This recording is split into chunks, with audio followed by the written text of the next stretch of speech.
Seminario de Actualización de Ginecología y Obstetricia. Hola, soy la doctora María Lila Favela García.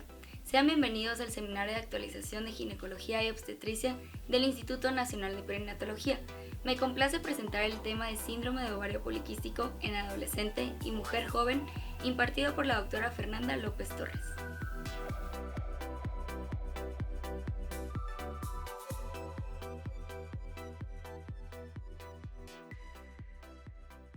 Que tiene la salud pública. Profundizaremos en la fisiopatología y las distintas etiologías y describiremos las diferencias en los criterios diagnósticos, tanto en mujeres jóvenes como en adolescentes, y la importancia de su diagnóstico temprano. Individualizaremos el tratamiento según las necesidades de cada paciente y conoceremos las repercusiones a largo plazo, así como nuevas propuestas de diagnóstico y tratamiento para este síndrome. Y que su impacto radica en que el síndrome ovario poliquístico afecta al bienestar y la calidad de vida de las mujeres, ya que las lleva a complicaciones y repercusiones a largo plazo como pueden ser subfertilidad, diabetes, síndrome metabólico y hasta cáncer de endometrio. Muchas veces nos presentamos hasta diagnósticos tardíos por variaciones en el fenotipo o síntomas que expresan las pacientes, y debemos conocerlos ya que armonizar la atención multidisciplinaria puede optimizar los resultados. Comenzaremos definiendo que un adolescente es aquella mujer que se encuentra en el periodo de crecimiento que se produce después de la niñez y antes de la edad adulta, entre los 10 y 19 años de edad, o aquellas que se encuentran en una edad ginecológica de 8 años o menos después de la menarca. Una mujer joven se encuentra en el periodo de transición de la niñez a la adultez en el grupo de edad de 15 a 24 años, y el síndrome de ovario poliquístico va a estar definido como un trastorno endocrino y metabólico heterogéneo que está influido por factores ambientales y caracterizado por datos de hiperandrogenismo y trastornos menstruales. Va a tener una afección multisistémica y a menudo con fenotipos variados a todas estas mujeres a las que afecta. Como un breve contexto histórico, desde la edad precristiana, Hipócrates comenzó a describir a mujeres que presentaban menstruaciones menores a 3 días, que eran robustas y con apariencia masculina y que no se preocupaban por estar embarazadas. Más adelante, Morgagni en 1765 retomó estos términos para poder describir un caso de una paciente de 74 años con obesidad severa y un aspecto androide. En 1844 se introdujo el término de los ovarios aumentados de tamaño y morfología poliquística, el cual se contribuye a Cherot, y en 1921 Achard y Thiers describieron la presencia de diabetes mellitus con datos relacionados a hiperandrogenismo en mujeres posmenopáusicas, llamándolo el síndrome de Achard y Thiers. Por último, en 1935, los ya conocidos Stein y Leventhal describieron a estas pacientes que presentaban amenorrea, hirsutismo y ovarios poliquísticos. En cuanto a la epidemiología a nivel mundial, el síndrome de ovario poliquístico se presenta hasta en un 8 a 13% de las mujeres en edad reproductiva y hasta en un 6 a 18% de las mujeres adolescentes. Este síndrome puede estar acompañado de datos de diabetes mellitus hasta en un 10%, intolerancia a la glucosa hasta en un 35%, datos de hiperandrogenismo hasta en un 84%. A nivel nacional, en México, se realizó este estudio transversal prospectivo donde se estudiaron a 150 mujeres mexicanas en edades de 15 a 40 años, presentando una prevalencia aproximada de síndrome ovario poliquístico de hasta un 6%, que fue similar al resto de las poblaciones, a excepción de las mujeres mexicoamericanas que presentaron un 12.8% de prevalencia. En cuanto a nuestro instituto, se solicitó una revisión del expediente clínico IMPER desde los años 2018 a 2022 en mujeres que fueran de los 10 a los 25 años, encontrando que en ese periodo fueron un total de 464 casos de síndrome de ovario poliquístico, pudiendo observar en las dos columnas cuáles correspondieron a mujeres jóvenes y cuáles a mujeres adolescentes y los casos por año, teniendo que en este periodo se obtuvo un 83% de casos de síndrome de ovario poliquístico en mujer joven y el 17% restante fue en pacientes adolescentes. Los factores que se ven relacionados con la etiopatogenia de este síndrome pueden ser factores genéticos como son la teoría evolutiva, familiares con síndrome ovario poliquístico o que presentan alteraciones genéticas.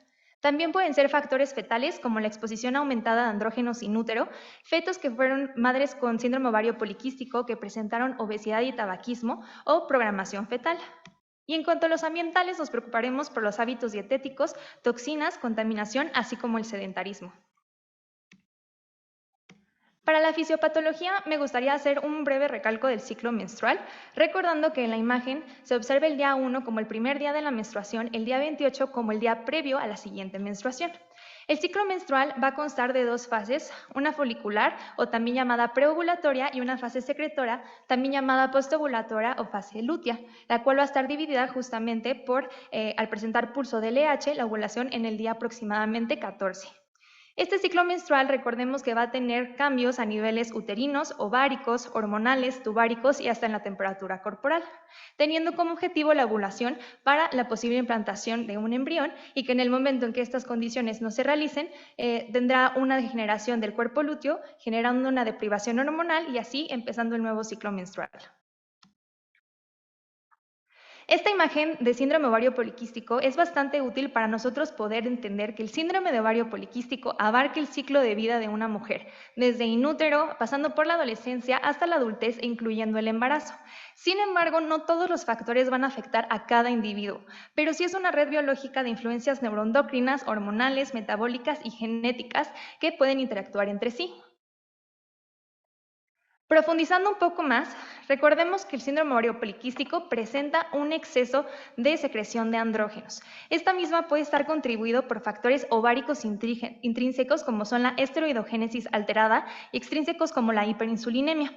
Estos factores siempre tienen que interactuar correctamente entre sí para no generar, como es en caso del síndrome ovario poliquístico, una desregulación ovárica, llevando a tener este síndrome. Debemos recordar que los ovarios se encuentran relativamente inactivos hasta el inicio de la pubertad y los mecanismos de señalización para su activación hasta el momento no están bien conocidos.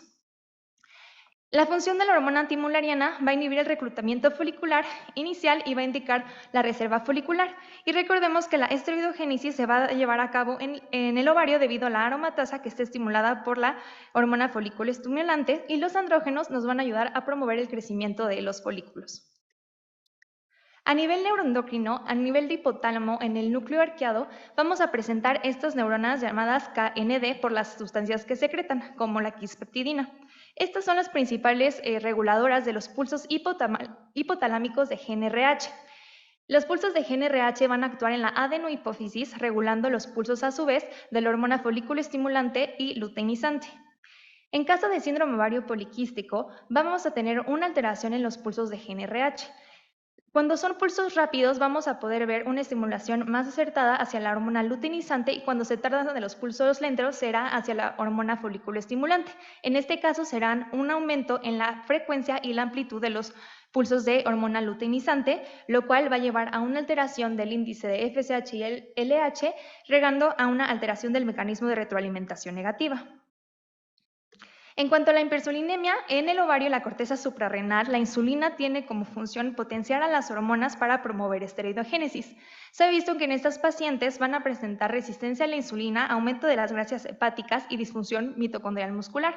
Por esta resistencia a la insulina vamos a presentar una hiperinsulinemia compensatoria que nos llevará a una secreción todavía más excesiva de andrógenos ováricos y adrenales, disminuyendo la síntesis de hepática de la globulina fijadora de hormonas sexuales y a su vez aumentando la testosterona circulante que clínicamente se verá en el cuadro clínico de estos pacientes. En cuanto a los orígenes fetales, la exposición del feto a concentraciones elevadas de andrógenos in útero va a predisponer a los ovarios a una mayor secreción de andrógenos, no importa la edad, y también a una programación fetal a manifestaciones neuroendocrinas, metabólicas y reproductivas de este síndrome.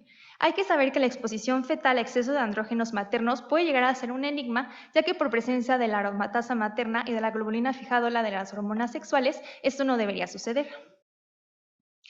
Para la genética, el síndrome tiene una heredabilidad del 70% y se ha localizado en diferentes locus, siendo presente con múltiples mutaciones que pueden llevar a características metabólicas y reproductivas. Algunas de ellas, las mutaciones del CYP17, CYP11 y la mutación en el BNTR. Concluyendo que la fisiopatología del síndrome ovario poliquístico va a radicar en una disfunción neuroendocrina, metabólica, esteroidogénesis y en la foliculogénesis ovárica.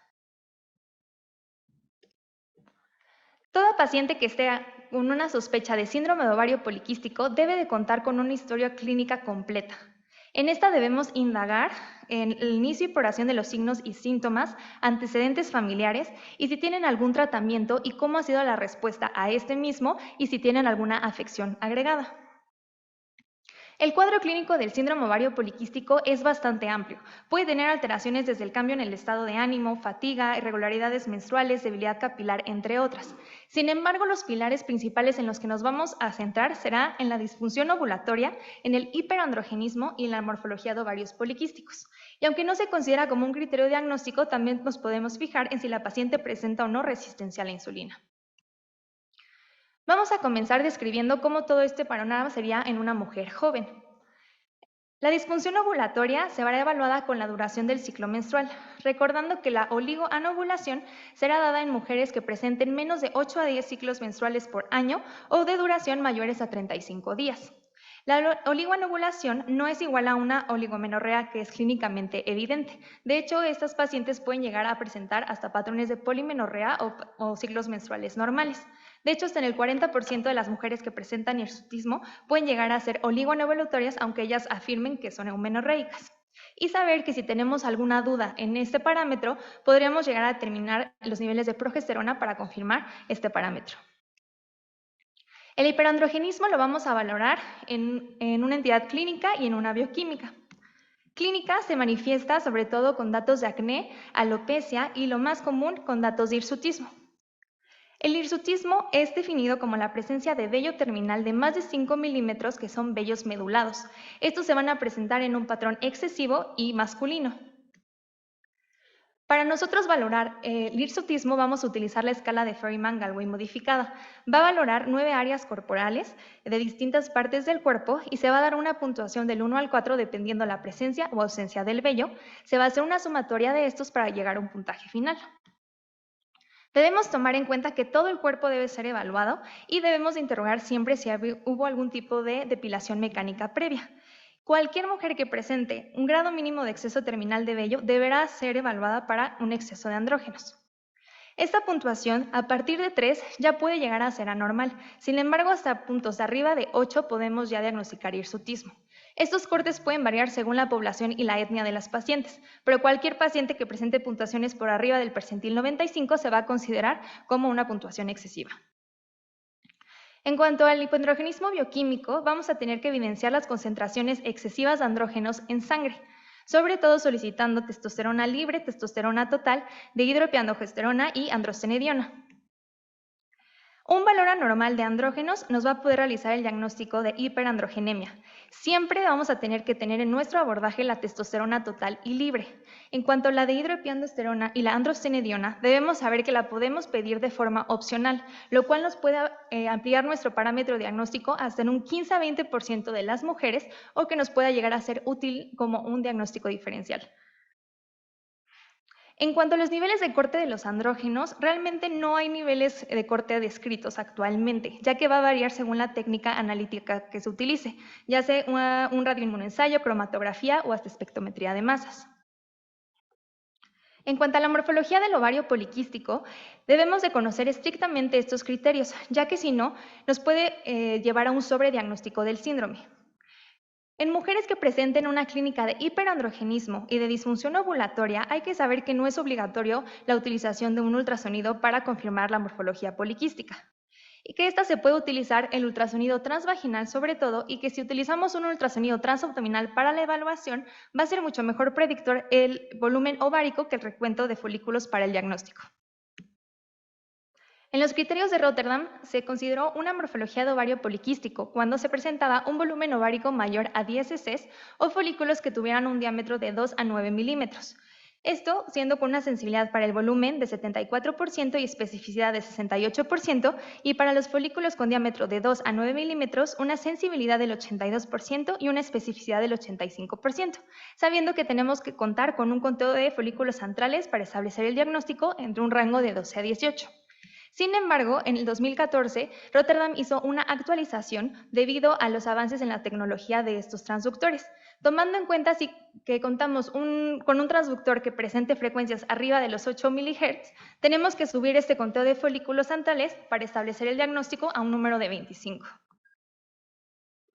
Como cosas a considerar, tenemos que nosotros ver que nuestro ultrasonido no presente folículos ováricos concomitantes. En caso de presentar alguno mayor a 10 milímetros, podemos pensar que estamos presente a una ovulación inminente y debemos saber que esa ecografía no va a ser valorable y deberemos repetirla.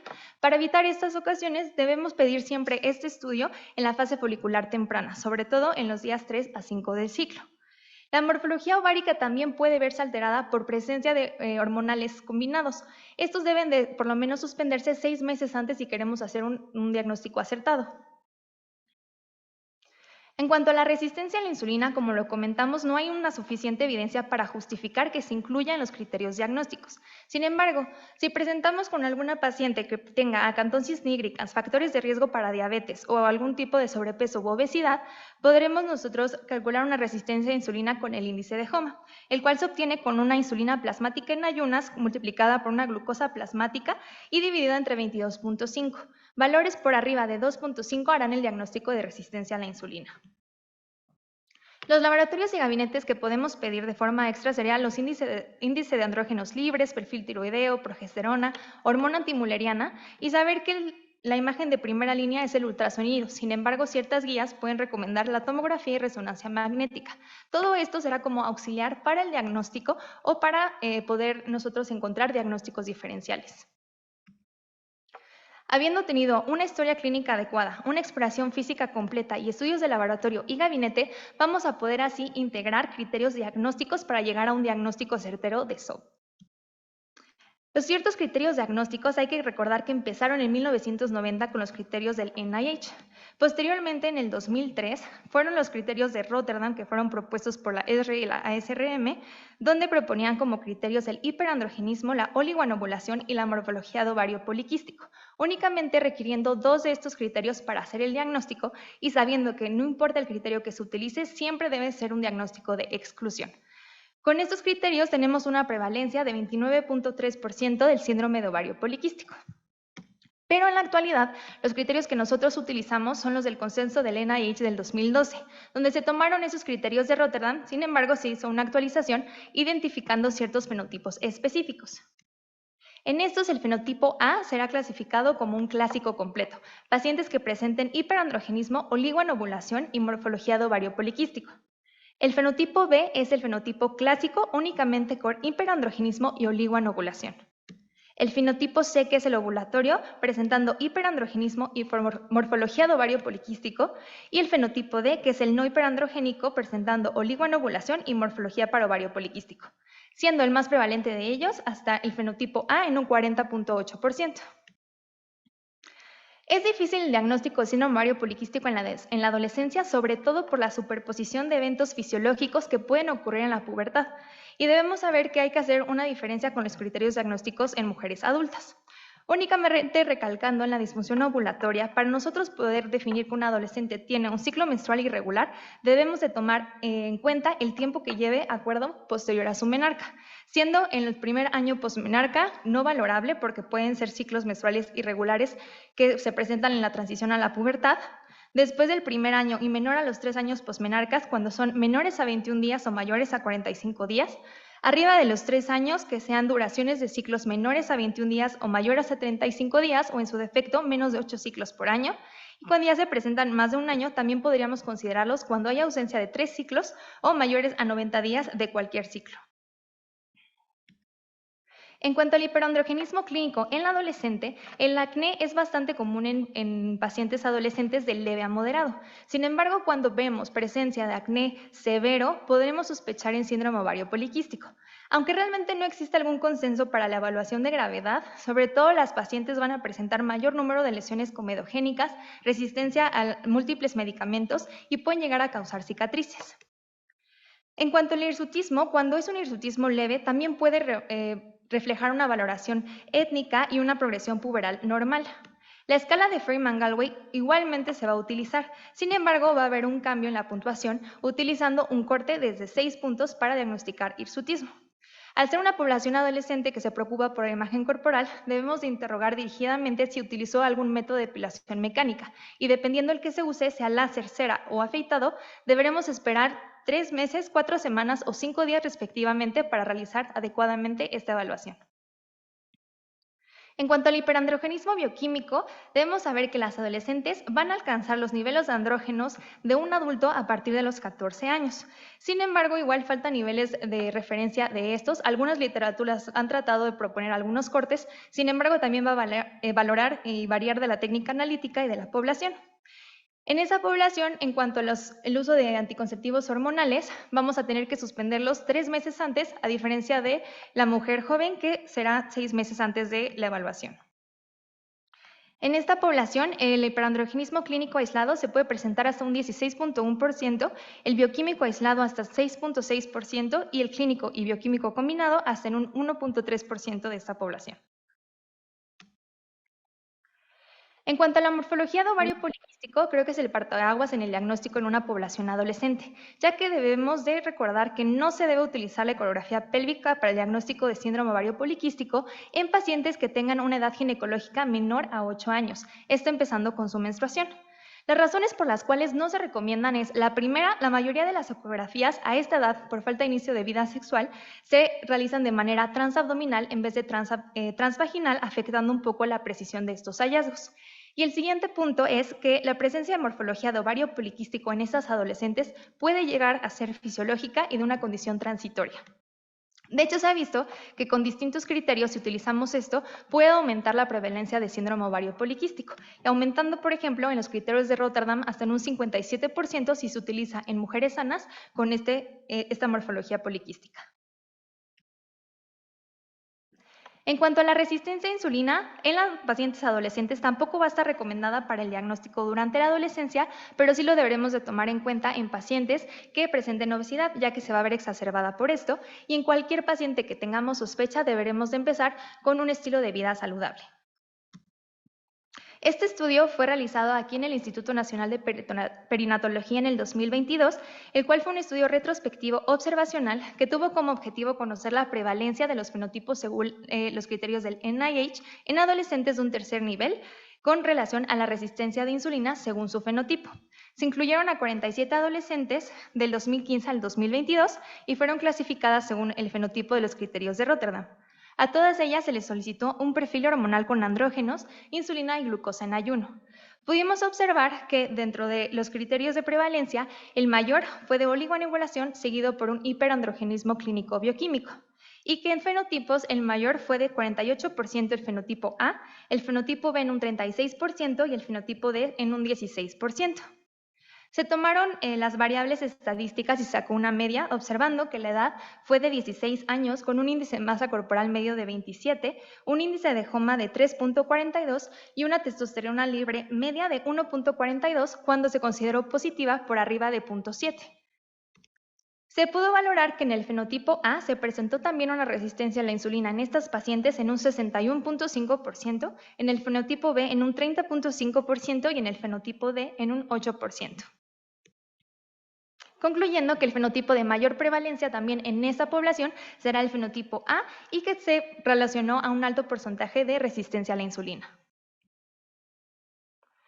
Habremos muchos pacientes que sean adolescentes que no presenten específicamente todos los criterios para hacer el diagnóstico de un síndrome ovario poliquístico. Sin embargo, pacientes que presenten irregularidades menstruales aisladas o algún dato de hiperandrogenismo con ciclos menstruales alterados y síndrome metabólico, podremos considerarlas como pacientes que se encuentran en riesgo de síndrome ovario poliquístico. Deberemos de empezar una vigilancia, seguimiento y a todas recomendar un estilo de vida saludable. Este algoritmo nos puede resumir un poco lo que hablamos del diagnóstico en adolescentes, recordando que en el primer año de menarca el diagnóstico de SOP va a ser imposible hacerlo debido a las alteraciones menstruales que puede ser parte de la transición en la adolescencia. Después del primer año postmenarca, si hay presencia de hiperandrogenismo clínico o bioquímico, vamos a poder hacer el diagnóstico de síndrome ovario poliquístico si cumple con las alteraciones menstruales de duración de mayor a 90 días o ciclos menstruales menores a 21 o mayor a 45 días o algún tipo de amenorrea primaria. Y posterior a los 3 años hasta los 19, vamos a poder hacer este diagnóstico cuando también tenemos datos de hiperandrogenismo con alteración de ciclos menstruales menores a 8 años o que duren menos de 21 a mayores de 35 días y recordando que no debemos utilizar el ultrasonido como diagnóstico en estos pacientes.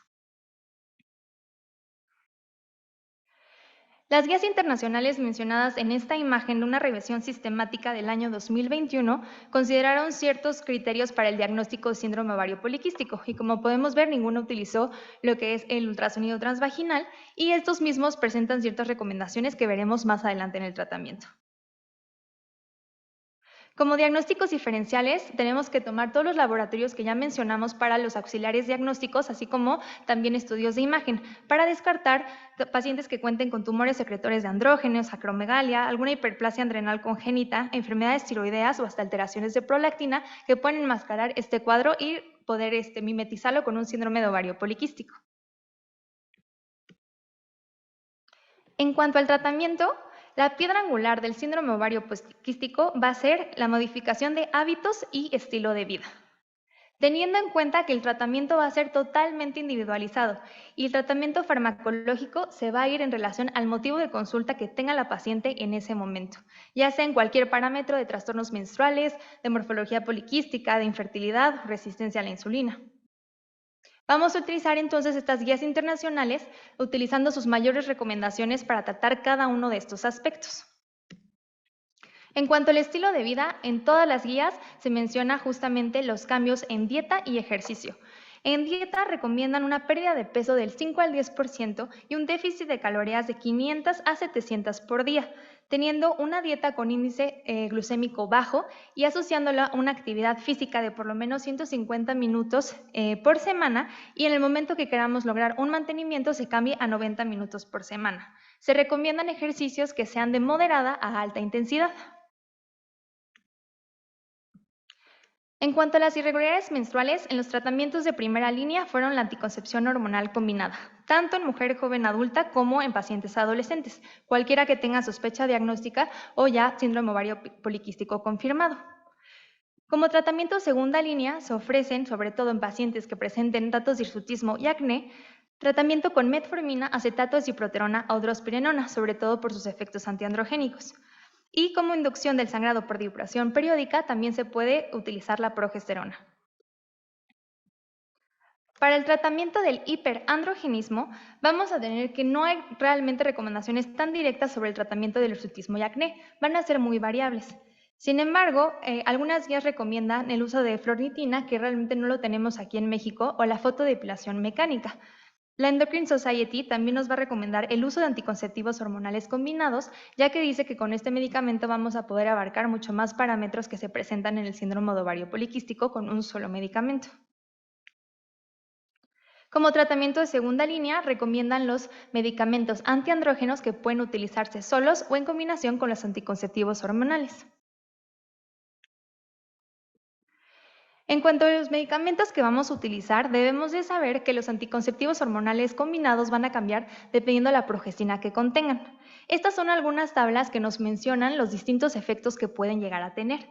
Aunque normalmente no hay algún anticonceptivo hormonal combinado que se esté proponiendo para el tratamiento del síndrome de ovario poliquístico, algunos de los que podemos llegar a utilizar, sobre todo como recomendaciones, serán las progestinas que tengan algún efecto antiandrogénico, ya que se presentan con estos datos de hiperandrogenismo, siendo sobre todo la que tiene mayor efecto antiandrogénico el acetato de ciproterona, o algunas otras como la drospirenona.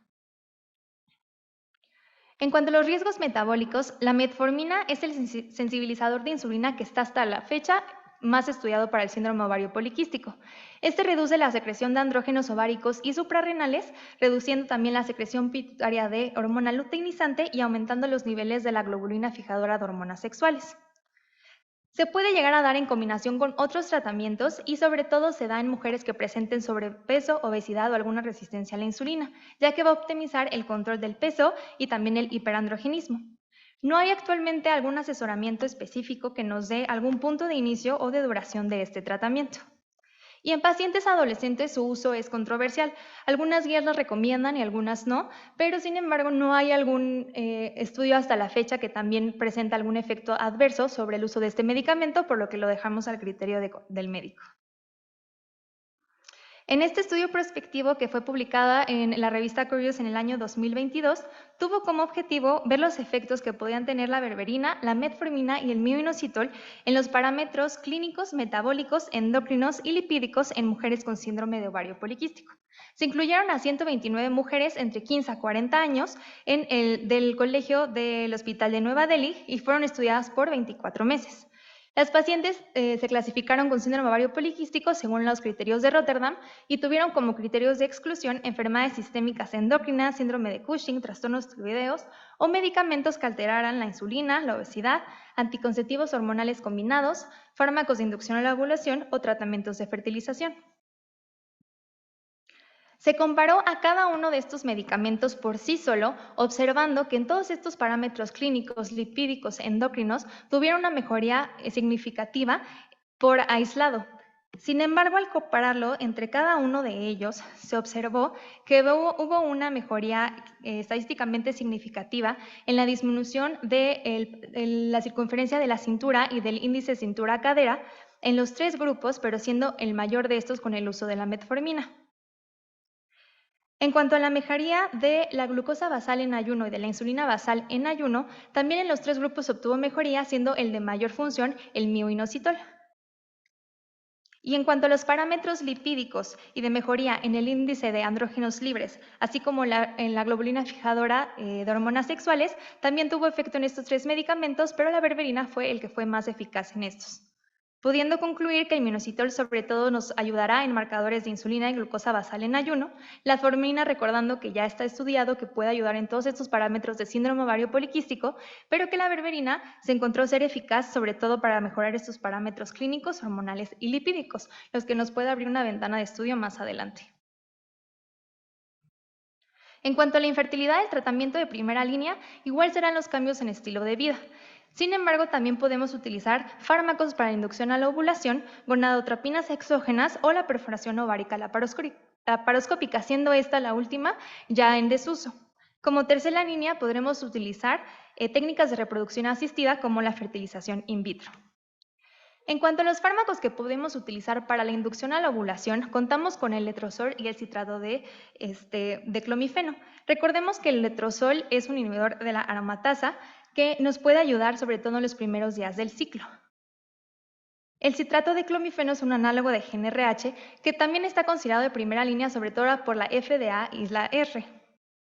Cualquiera de uso de estos medicamentos nos puede dar riesgo para síndrome de hiperestimulación ovárica, que como sabemos tiene consecuencias fatales, por lo que debemos de mantener a la paciente en una estrecha vigilancia. Las adolescentes realmente no presentan tanto este motivo de consulta porque no hay parámetros muy establecidos en este criterio. Para resumir un poco el tratamiento de todo lo mencionado, les dejo esta tabla que se puede dar como referencia en un futuro, el cual incluye todos los tratamientos desde pérdida de peso, depilación mecánica o utilización de medicamentos desde anticonceptivos hormonales combinados, antiandrógenos o píldoras anticonceptivas de solo progestágenos, teniendo su efecto en cada síntoma del síndrome ovario poliquístico y las consideraciones específicas de cada uno. La salud mental también va a ser un pilar de tratamiento en estas pacientes, ya que muchas de ellas van a presentar frustración y ansiedad, ya que tienen problemas con infertilidad, el peso, el exceso de vello corporal y facial y acné, lo cual puede distorsionar su imagen corporal. De hecho, estas pacientes tienen hasta 3 veces más riesgo que una paciente que no presenta síndrome de ovario poliquístico para presentar depresión, trastorno de ansiedad o algún trastorno de la conducta alimentaria. Es por eso que la mayoría de las guías internacionales recomiendan que se haga una evaluación rutinaria de la salud mental y en caso de presentar cualquier síntoma o dato de alarma, deberá de ser derivado con los especialistas. Esta diapositiva me gusta ya que vamos a poder concluir que, como vimos, el tratamiento del síndrome de ovario poliquístico realmente no es universal. Todo deberá de ser crónico y dinámico a lo que la paciente necesite en ese momento. Va a estar individualizado, sobre todo a síntomas, deseos de fertilidad y a mejorar la calidad de vida y teniendo, como en todas las guías, como primera recomendación, los cambios en el estilo de vida. El síndrome de ovario poliquístico va a poder tener repercusiones a largo plazo, tanto obstétricas, neonatales, cardiovasculares, hasta oncológicas. Como repercusiones metabólicas, me gustaría recalcar que estas pacientes presentan hasta 1.88 veces más riesgo de presentar síndrome metabólico, hasta 3.43 veces más riesgo de presentar diabetes tipo 2 o hasta 1.7 veces más riesgo de obesidad. En cuanto a las repercusiones oncológicas, debido a la anovulación crónica que pueden presentar, se puede reflejar una estimulación mitogénica prolongada que puede llegar por los estrógenos mediados a presentar una exposición inadecuada de la progesterona para la diferenciación endometrial, presentando un riesgo hasta de 3 veces más en pacientes con síndrome ovario poliquístico para presentar cáncer endometrial en mujeres menores de 54 años y hasta un riesgo de 1.52 veces más en pacientes de síndrome ovario poliquístico para presentar cáncer ovárico en menos de 54 años de edad. En cuanto a las repercusiones cardiovasculares, vamos a tener un riesgo más para presentar infarto y hasta un 20 a 44% más de riesgo para enfermedad cardiovascular y enfermedad coronaria respectivamente. En cuanto a las repercusiones obstétricas y neonatales, las pacientes van a presentar hasta casi 2 veces más riesgo de presentar hipoglucemia neonatal, hipertensión gestacional, preeclampsia, abortos y también hasta 25% más de resolución vía abdominal o muerte perinatal en el 83%. En cuanto a futuro, vamos a hablar un poco del efecto de la hormona antimülleriana, recordando que se trata de una glicoproteína que es secretada por las células de la granulosa de los folículos ováricos en desarrollo. La hormona antimülleriana se ha relacionado, como decíamos al inicio, con un recuento de folículos ováricos y actualmente se considera como un marcador de la reserva ovárica. Los niveles elevados de hormona antimülleriana van a poder relacionarse con morfología de ovario poliquístico en pacientes adolescentes y sobre todo estos niveles van a estar más elevados en pacientes que presenten obesidad y síndrome de ovario poliquístico. Y estos niveles de igual forma van a poderse ver disminuidos con pérdida de peso y ayuda a otros tratamientos concomitantes. Es por eso que se quiere proponer como un auxiliar diagnóstico en pacientes que ya cumplen criterios con hiperandrogenismo y disregulación ovárica. Actualmente en la clínica de adolescencia se está solicitando esta hormona antimülleriana a toda paciente que llegue con esta sospecha, por lo que está en vías de desarrollo de evaluar justamente sus funciones. Sin embargo, en este estudio, que fue publicado en el año 2019 en la revista de Endocrinología Ginecológica, se realizó un estudio prospectivo con el objetivo de determinar la posibilidad de utilizar la hormona antimülleriana como auxiliar diagnóstico en el síndrome ovario poliquístico en la población adolescente y también evaluar la eficacia que tiene en diferentes métodos de tratamiento. Se incluyeron a 110 adolescentes en un centro de reproducción de medicina de Minneapolis entre las edades de 13 y 19 años. 90 de estas pacientes tuvieron diagnóstico de síndrome ovario poliquístico y 20 de ellas fueron pacientes totalmente sanas. La hormona antimülleriana se tomó pretratamiento a los 3 y a los 6 meses. Y estas pacientes fueron divididas en 2 grupos. El primer grupo eran pacientes que no presentaban resistencia a la insulina y el segundo grupo pacientes que la presentaban. Al primer grupo se dio como tratamiento anticonceptivos hormonales combinados y al segundo grupo se subdividió en 3 grupos. El A recibió anticonceptivos hormonales combinados aislados, el grupo B únicamente mioinositol y el grupo C la combinación de ambos.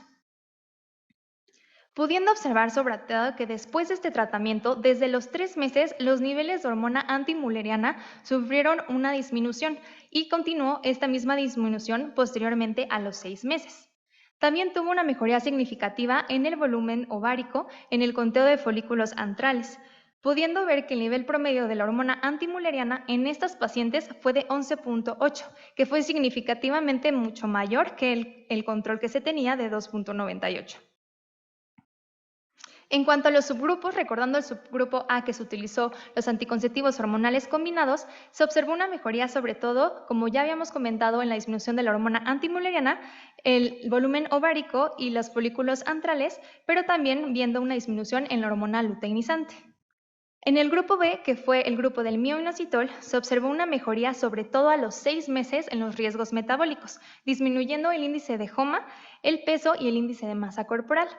Y por último, en el último subgrupo que se utilizó la combinación de mioinositol y anticonceptivos hormonales combinados, a los 3 meses se vieron justamente estos beneficios de los anticonceptivos hormonales, disminuyendo los folículos ováricos, el volumen ovárico, la hormona antimülleriana y agregando a esto una mejoría en el índice de FSH-LH, y a los 6 meses se agregaron todas las mejorías metabólicas, disminuyendo el índice de masa corporal, el peso, el índice de HOMA y también la globulina fijadora de hormonas sexuales, pudiendo concluir que el tratamiento con anticonceptivos hormonales sí nos puede ayudar significativamente a mejorar esos niveles de hormona antimülleriana, el volumen ovárico, el hiperandrogenismo clínico y bioquímico en adolescentes, y que el uso de mioinositol nos va a poder mejorar sobre todo perfiles endocrinos y metabólicos en estas pacientes que presentan síndrome ovario poliquístico con resistencia a la insulina. La hormona antimülleriana se consideró en este estudio como un marcador útil para evaluación de la eficacia del tratamiento en adolescentes con síndrome ovario poliquístico y se podría llegar a considerar como un marcador diagnóstico en adolescentes. Como conclusiones de esta monografía, tenemos que el síndrome de ovario poliquístico es una entidad que va a afectar el bienestar y la calidad de vida de las mujeres, que la etiopatogenia puede ser multifactorial, existiendo una variación en los fenotipos y síntomas que expresa cada paciente. Su diagnóstico en la adolescencia va a ser desafiante por esta superposición de eventos fisiológicos, mas no es imposible conociendo adecuadamente los criterios que deben utilizarse. El tratamiento va a ser individualizado en todo paciente según el motivo de consulta y las necesidades que tenga. Se debe siempre incluir a estas evaluaciones la salud mental. Se debe identificar riesgos y dar un adecuado manejo multidisciplinario para prevenir todas las repercusiones a largo plazo que ya comentamos. Agradecemos a la doctora por su ponencia. Los esperamos en el siguiente seminario. Instituto Nacional de Perinatología, Ética